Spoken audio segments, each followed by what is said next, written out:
Mesdames et messieurs, aujourd'hui nous allons parler d'une réalité souvent ignorée ou mal comprise. La manière dont les hommes évaluent la valeur des femmes sur le marché du mariage. Cette notion n'est ni abstraite ni philosophique. Elle est directement liée aux choix, priorités et préférences des hommes. Comprendre ce mécanisme, c'est comprendre la dynamique sociale et les réalités du couple dans notre société. 1. La jeunesse et la fertilité perçue. Le premier critère que la plupart des hommes considèrent est l'âge et la santé reproductive. C'est un fait biologique.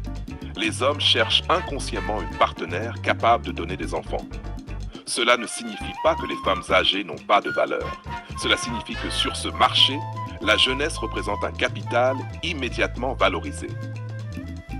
Exemple concret sur le terrain. Une femme de 23 ans peut être perçue comme hautement désirable par plusieurs hommes dans le même cercle social, alors qu'une femme de 33 ans avec les mêmes qualités peut rencontrer plus de sélectivité. C'est un phénomène universel, observé dans toutes les sociétés, même si les cultures atténuent ou renforcent cette préférence.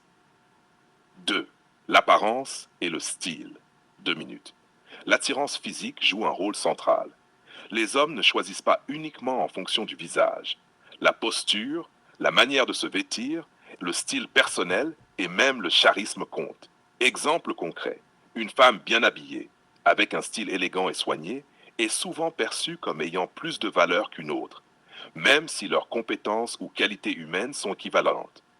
Le corps, la présentation et le style sont des cartes visibles immédiatement sur le marché du mariage.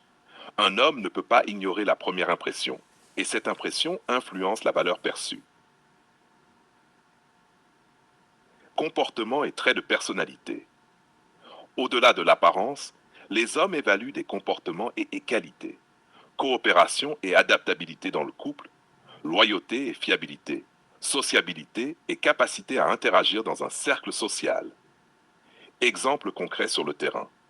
Une femme qui sait soutenir son partenaire, écouter, respecter les codes sociaux et gérer des situations complexes est vue comme plus précieuse.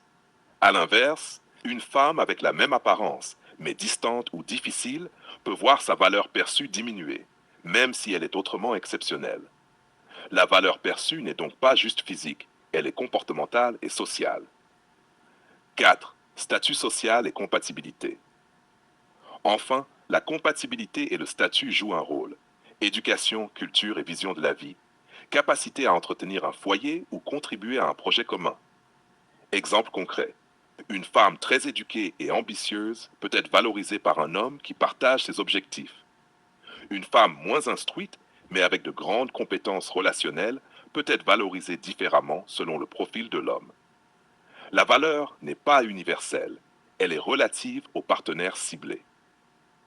Conclusion et réalité du terrain. En résumé, sur le marché du mariage, la valeur des femmes est déterminée par les hommes, consciemment ou non, à travers des critères précis: jeunesse, apparence, style, comportement et compatibilité. Cela ne rend aucune femme moins ou plus intrinsèquement. C'est une dynamique sociale et biologique. Comprendre ces mécanismes permet aux femmes de jouer de leur capital et aux hommes d'identifier ce qu'ils recherchent vraiment.